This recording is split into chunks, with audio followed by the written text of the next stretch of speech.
The manhunt continues this morning in Minnesota for the person officials say was dressed like a police officer when he targeted two Minnesota state lawmakers and their spouses. One of the lawmakers and her husband were killed. Police say they are searching for 57-year-old Vance Bolter, who authorities say works at a Minnesota security company. CNN's Jen Sullivan is tracking this developing story.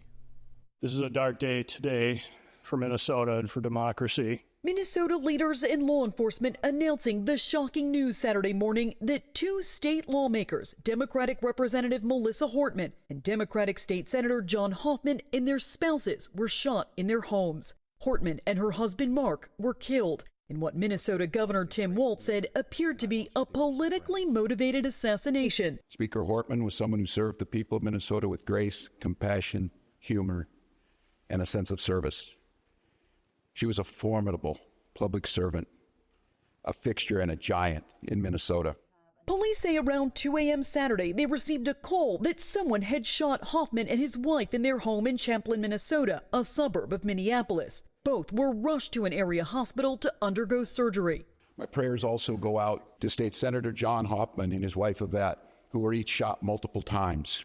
Roughly an hour and a half later, officers went to check on Hortman's home in nearby Brooklyn Park. When police arrived, they say they saw what appeared to be a police officer coming out of the home. That person then firing a weapon at them. Police believe that individual is responsible for both shootings. This is somebody that clearly had been impersonating a police officer. Adding to the terror of this story, police said they found what they believed to be a manifesto inside the suspect's car with nearly 70 names, including lawmakers and abortion providers, as well as No Kings flyers referring to anti-Trump protests. There is increased security in place for elected officials and others who may be at risk.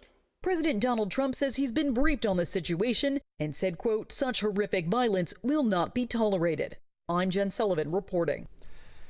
Here in Georgia, Governor Brian Kemp issued this statement in response to the tragedy, saying, quote, there is no place in America for political violence of any kind. The news of the assassination of one Minnesota lawmaker and her husband and the shooting of another lawmaker and his wife is both horrific and terrible for the entire country. Atlanta Mayor Andre Dickens also releasing this statement on the deadly shootings, saying that there are tense times in our nation right now and in the world.